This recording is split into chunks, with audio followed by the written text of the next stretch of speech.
Hello. তো menu তো অনেক কিছু হয়েছে।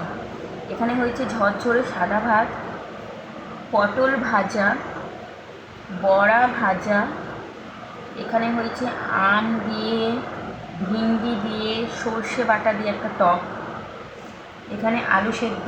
আলু সেদ্ধটা কেন নিয়েছি সেটাও তোমাদেরকে আমি বলবো। এখানে হয়েছে ঝিঙে আলু পোস্ত, আর এখানে হচ্ছে মুগের ডাল। তো আলু সেদ্ধটা কেন নিয়েছি সেটাই আমি তোমাদেরকে বলবো। তো ফার্স্টেই আমি যেটা শুরু করব সেটা হচ্ছে ভাত একটু নিলাম, এই দেখো একটু ভাত নিয়ে নিলাম। এবার দিয়ে দেবো লালতে শাক,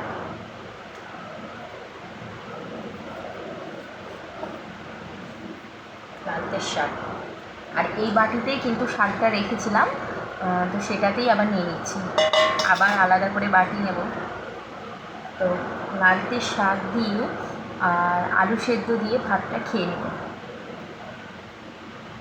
এটা তোমরাও খেয়ে দেখো, বেশ ভালো লাগে।